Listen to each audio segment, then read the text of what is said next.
Welcome back, everyone. Welcome back to my channel. And in this video, we are going to be discussing and reviewing Lilo and Stitch 2025, the live action remake. Now, to go over what we're going to discuss in this video, this is just going to be a simple review for this movie. I'm not going to delve a lot into details like I did with Thunderbolts. We're just going to discuss Lilo and Stitch, see how we really compare to the other live actions. This will probably be a shorter video, but as a whole, let's just jump right into this thing because, again, I have a lot to discuss with this one. Might not be the most positive, honest one, but, you know, you got to keep it honest and you got to keep it fair when it comes to these reviews. So, just to kick it off, let's just kick off with the good. Now, from a whole, I was a little optimistic with this. I was cautiously optimistic with Lilo and Stitch because, again, I feel like these type of movies fit the narrative and fit the most, you know, build to be a live action remake. I've had my issues with the live action remakes like Snow White, Cinderella, Aladdin, all the other ones, Little Mermaid, but this one I feel lends itself easily to live action. And as someone who from a younger age, and I just came back, I watched Lilo and Stitch, the original, to kind of go and get myself ready for this one.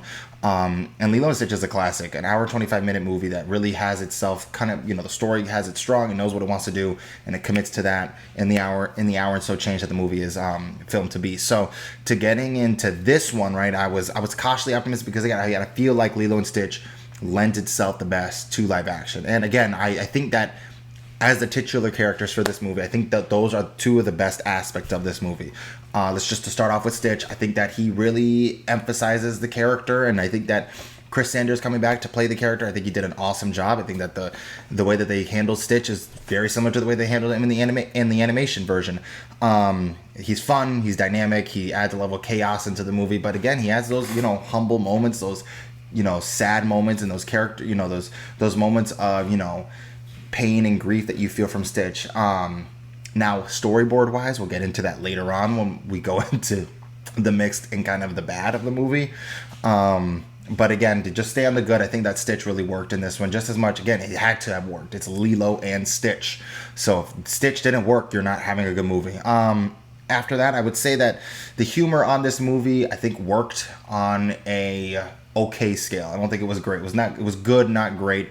I do have my issues with some of the choices that they decided to do with the characters, and so that led to some just weird, awkward humor that had a kind of this miss status to it. Like, there were some moments that felt like it was supposed to be funny, and it kind of just fell flat for me. It didn't feel like kind of the moments that you would see in the original one. And again, I think that that's the whole problem with these Disney animated remakes. You're doing, you know, moments that are so iconic and so key to the animation version that when you miss out on that scene specifically in the, you know, the remake, kind of takes away from the whole entire scene as a whole. And you're going into that hoping you see one of your favorite jokes from the original, and if it's not in it, or if they do it and it kind of isn't the way that it was supposed to be done, it does feel like a miss. So again, I think that the humor worked in some places. I did laugh out loud in a few areas, but other cases, I feel like it was just moments that I was laughing at because I don't think the movie was funny. I think it was just stupid, and I was laughing at the movie, not with it.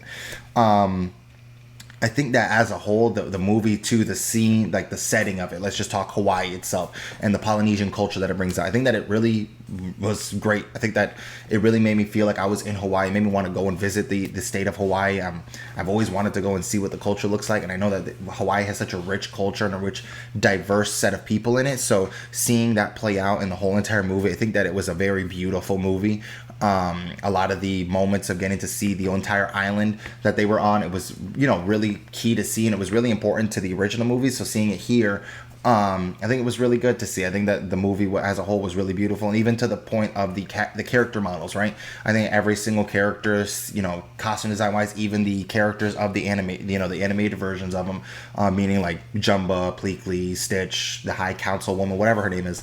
I think they all worked. I think they all looked really good. There were some moments where I was kind of like, they kind of could see the CGI. But I think that a lot of the other, you know, the versions that they were playing, especially Stitch, I think I'm going to go back to again to saying Stitch. Stitch really looked the part. I think that they put all their money to make sure that, hey, we got to do this right. And I think Stitch really, really looked good in this movie. I think it's the best version that they could have created. And I think that you could see the life. It's not like Lion King, for example. Like Lion King, when they did the live action remake, there was no emotes. There was no emotions. It was kind of just straight lion.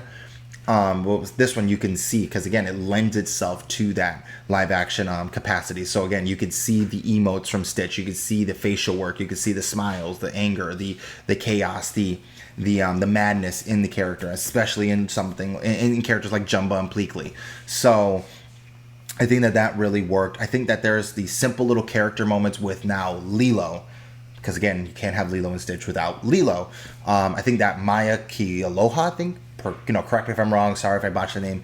I think that she really worked. I think that for it being her first acting role, from what I've read, I think that she nails it. She knocked it out of the park. I think she's super adorable. I think the little moments with her, I wanted to see more of her on screen because again, if Lilo and Stitch do not work, the movie doesn't work. And so at least they were able to get those right. Again, I think that Lilo really, really worked in this movie. I think she was adorable. She was humble in her appearances on screen. She added very good character details into the movie. And I think as a whole, I think that she has a bright future ahead of her. That actress, I think that so long as they keep her on the straight and narrow and they keep, using her for the roles that she's built for, I think she has a bright future. Again, I really liked her moments. I really liked the character moments with her.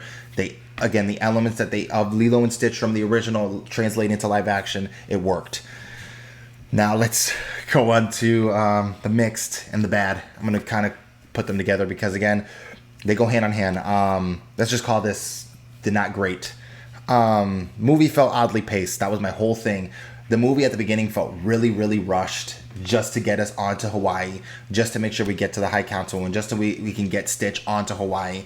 And so that kind of takes away the humor from the original that translates to the live action. Again, that's what I was talking about with the humor. It felt oddly placed and stuff because again, there were jokes that were supposed to be hitting that didn't feel like they hit in live action because again, they were just rushing through it. And so that's why I feel like the movie has an odd pace to it.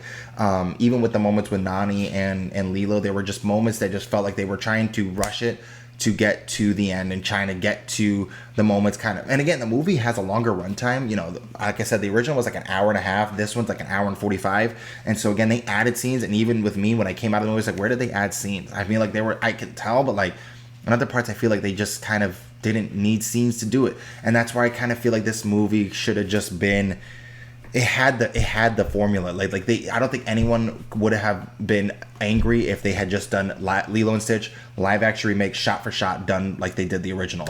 Because again, that's where I go now to say characters had suffered in this movie because again, they try to rush it to put other scenes into it and it just didn't work for me. So that goes into saying characters like Nani, she's such a vital role to the original that in this movie, she to me came off super unlikable. I didn't enjoy her character. This is no discredit to the actress. This is just a discredit to the writing and to the direction they took the movie. Nani was handled so poorly because again, the way that they handled her in the original is that Lilo was so important to her. She didn't want to lose Lilo to the foster care system that she did everything in her power to keep her sister. Now in this movie, you can go watch it for yourself. I'm not going to spoil it. But there's just choices that she makes that just make her seem unlikable and just don't really add, moments that I cared about her. I was not rooting for her. Like I was rooting for Nani. I felt pity for Nani in the original. And this one, I didn't feel pity for her. I kind of felt like you're treating Lilo so poorly and you're not taking care of her. And it feels like you're just doing everything for yourself. That do you really deserve these kind of things that are coming to you? Like, yeah, I mean, to me, yes. And so that's where I feel like the movie suffered in that aspect. And this also goes on to, the aspect of the fact that even, small spoiler here, sorry, Lilo wasn't even, Nani didn't even have Lilo go adopt Stitch in this movie. They kind of just glaze over that and they completely do something differently. And I don't agree with that because again, the importance of Nani getting Stitch and getting, Lilo to have Stitch is because she saw the pain in Lilo. She saw how alone she was. So to make her happy, she was like, let me go and get her a dog, a companion, so that she at least has something to befriend and love and care for because no one else is giving it to her.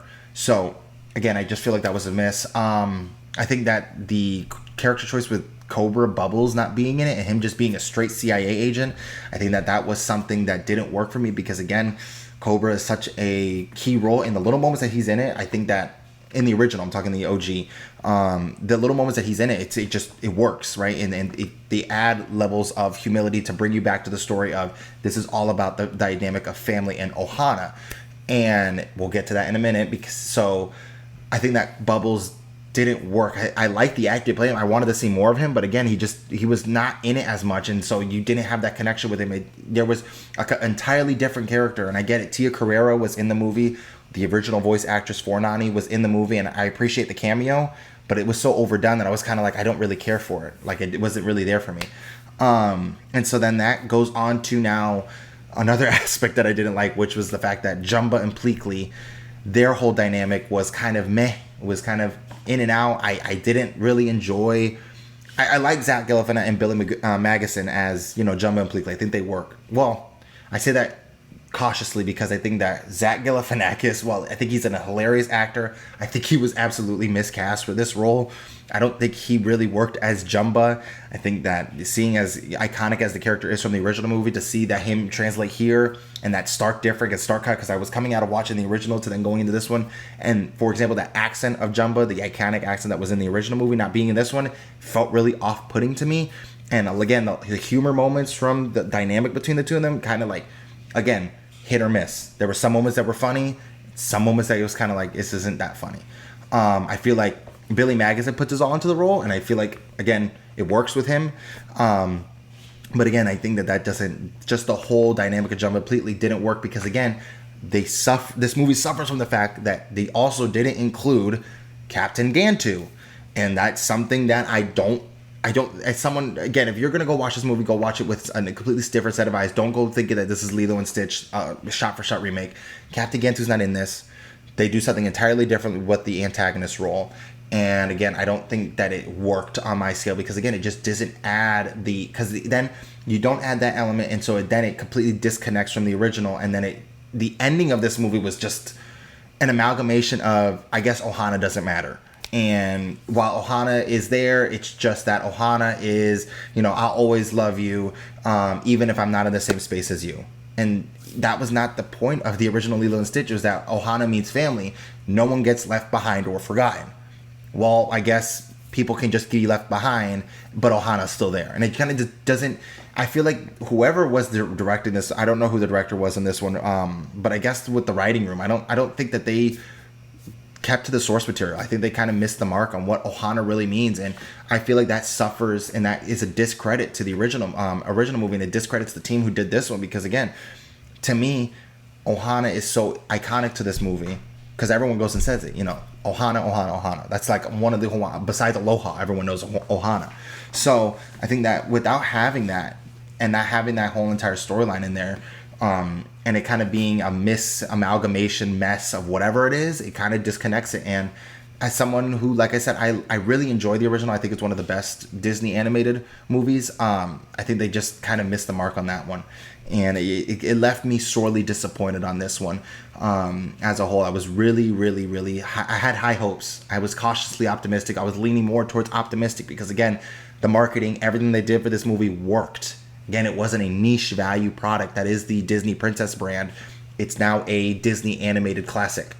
And you bring in this one, and it just feels like the directorial team and the writing team didn't do their homework on the original. They could have made it a little bit longer in this one with adding extra scenes to have fun with the character, but instead they added extra scenes that ended up didn't matter, and just as a whole, it just didn't work for me.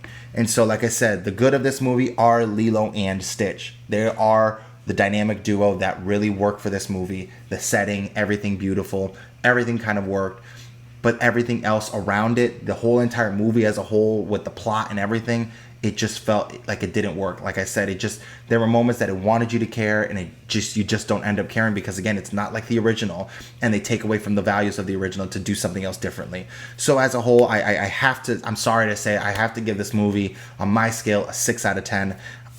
It just suffers. I know I'm talking a lot of bad on it there. Like I said, there was a lot of moments that I did care about. Like I said, if Lilo and Stitch didn't work, I don't think this movie would have had a higher rating. It would have been like a 2 out of 10. But because, again, this is a remake of a classic Disney animated, you have a choice of whether you want to watch the animated movie at home, or you can watch this live action remake for something else differently. It just depends on how you view the movie. Again, as someone, people, for the kids that go and watch, that's all they're going to care about. Of course they're going to love it. But as people who are now in my age, who used to watch this movie when they were kids, to see this now be brought back and in this capacity again, I don't think that it's for us. I think it's for an entirely new generation, and that's the best way that I could explain it. But again, sound off in the comment section. Let me know if you like Lilo and Stitch, if you've watched it already. Let me know how you enjoyed it. Let me know your ranking on a 1 out of 10 scale. Let me know how you felt about it, because again, my opinion isn't the best, and it isn't the set in stone opinion. So I'd love to hear yours in the comment section below. Again, share this video if you can. We're going to continue to grow this channel. I appreciate all the new subscribers and new viewers that are out there. Like I said, we'll be back at it again for more reviews in the future. But yeah, let me know what you guys think about Lilo and Stitch, and let me know what you guys think about this video. But in closing, always remember, Jesus loves you, and God made you special, and He loves you very much. We'll catch you all on the next video. Peace out. We ain't taking no